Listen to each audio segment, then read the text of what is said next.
Hello everyone, free शिक्षा में आप लोगों का स्वागत है। आज हम डिस्कस करने वाले हैं कुछ इम्पोर्टेंट क्वेश्चंस जो सिंधु घाटी सभ्यता से संबंधित है। सिंधु घाटी सभ्यता चैप्टर से हम बहुत ही इम्पोर्टेंट क्वेश्चंस, बहुत ही यूजफुल क्वेश्चंस आज डिस्कस करेंगे जो आप लोगों के लिए सारे कॉम्पिटिटिव एग्जाम्स के लिए बहुत ही जरूरी होंगे और यूजफुल होंगे। ये सारे क्वेश्चंस 2-3 सीरीज में चलेंगे। इसका पहला सेशन आज है और भी बाकी का सेशंस आगे चलेंगे और सारे सेशंस में आप लोग ऐसे ही हमारा साथ बनाए रखना। नाउ अब हम स्टार्ट करते हैं। पहला क्वेश्चन है हमारा, क्वेश्चन नंबर 1, सिंधु घाटी सभ्यता कब विकसित हुई? ऑप्शन ए 2250 ईसा पूर्व से 1000 ईसा पूर्व, ऑप्शन बी 2500 ईसा पूर्व से 1750 ईसा पूर्व, ऑप्शन सी 2800 ईसा पूर्व से 1800 ईसा पूर्व, या फिर ऑप्शन डी निश्चित नहीं हो सका है।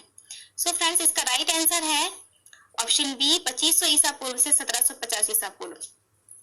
Next question, question number 2, Harappa सभ्यता की खोज किस वर्ष हुई थी?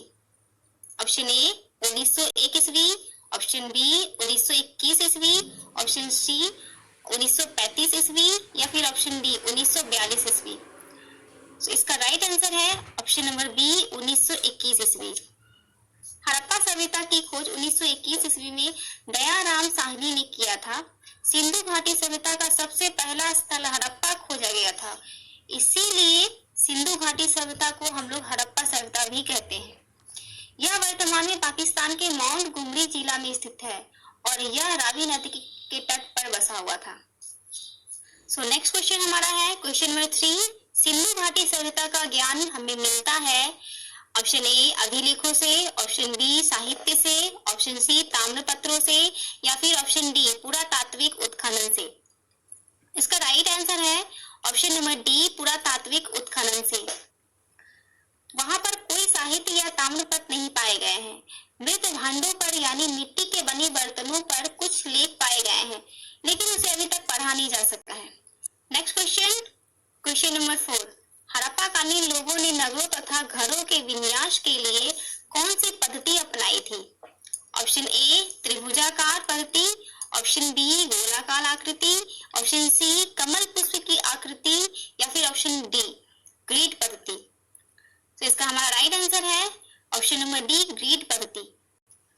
नेक्स्ट क्वेश्चन, क्वेश्चन 5, सिंधु घाटी सभ्यता की कौन सी लिपि थी? ऑप्शन ए द्रविड़ लिपि, ऑप्शन बी ब्राह्मी लिपि, ऑप्शन सी हड़प्पा लिपि, या फिर ऑप्शन नंबर डी इनमें से कोई नहीं। तो फ्रेंड्स, इसका राइट आंसर है इनमें से कोई नहीं, यानी कि ऑप्शन डी। सिंधु घाटी सभ्यता में चित्रात्मक लिपि बहुत ही प्रचलित थी। यह लिपि दाईं से बाईं ओर पढ़ी जाती थी, लेकिन अभी तक यह लिपि पढ़ा नहीं जा सका है।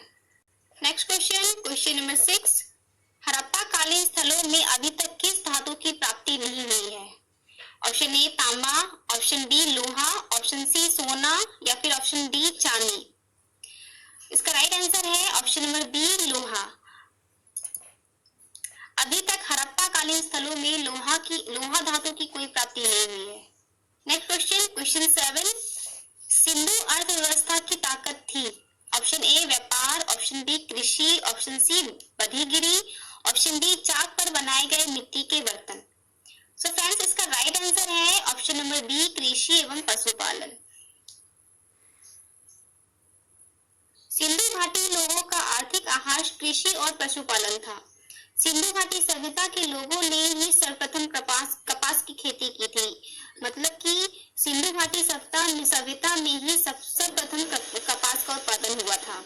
वे लोग गेहूं, जौ, चावल का भी उत्पादन करते थे और गाय, बैल, हाथी, ऊंट, भेड़, बकरी, सुअर आदि पशुपालन करते थे। वे लोग व्यापार और शिल्प निर्माण उद्योग में भी काफी कुशल थे। हमारा नेक्स्ट क्वेश्चन है क्वेश्चन 8, सिंधु घाटी के लोग किसमें विश्वास करते थे? ऑप्शन ए कर्मकांड में, ऑप्शन बी मातृशक्ति में, ऑप्शन सी आत्मा और ब्रह्मा में, ऑप्शन डी यज्ञ प्रणाली में। इसका राइट आंसर है ऑप्शन नंबर बी मातृशक्ति में। स्त्री की मिट्टी की मूर्तियां काफी अधिक संख्या में पाई गई है, इसलिए यह मानना है कि सिंधु घाटी के लोग मातृशक्ति में ज्यादा विश्वास करते थे। Now next question, question number 9, Harappa की सभ्यता निम्नलिखित में से संबंधित है? ऑप्शन ए कांस्य युग, ऑप्शन बी लौह युग, ऑप्शन सी नवपाषाण युग या फिर ऑप्शन डी पूरा पाषाण युग। तो फ्रेंड्स इसका राइट आंसर है ऑप्शन ए कांस्य युग। इस युग की प्रमुख धातु कांसा थी। यहाँ तांबा और टीन मिलाकर कांसे का निर्माण किया जाता था, इसीलिए इस सभ्यता को कांस्य युग भी कहा जाता है। Next question, question number 10। Sindhu घाटी सभ्यता के लोगों की मुद्रा में किस देवता की आकृति चित्रित थी? Option A Indra, option B Vishnu, option C Varun या फिर ऑप्शन डी पशुपति।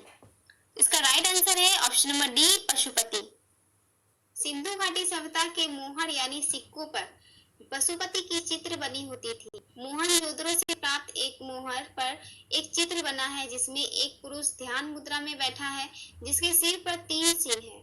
उसके बाईं ओर एक गेंडा और भैंसा है तथा दाईं ओर हाथी एवं बाघ है। इसे पशुपति शिव का रूप माना जाता है। सो फ्रेंड्स, ये हमारे 10 क्वेश्चंस थे। आज ये हमारा हिस्ट्री सेक्शन का पहला सेशन था और भी इस टॉपिक से रिलेटेड 2-3 सेशन होंगे। सारे सेशन में आप लोग इसी तरह हमारे साथ बने रहिएगा और अगर कोई डाउट या ऑब्जेक्शंस हो तो कमेंट बॉक्स में जाकर आप लोग कमेंट जरूर करें, अपने क्वेश्चंस को, अपने डाउट को पूछिए और मैं उसे एक्सप्लेन करने की, पूरी अच्छी तरह से एक्सप्लेन करने की बहुत ही ज्यादा कोशिश करूंगी। और नेक्स्ट सेशन में हमारा नेक्स्ट 10 क्वेश्चंस होगा, 1-2 सेशन और चलेंगे और इसी तरह से आप लोग हमारे साथ बने रहिएगा और जो भी डाउट हो तो उसके लिए कमेंट, शेयर और लाइक जरूर कीजिए। धन्यवाद।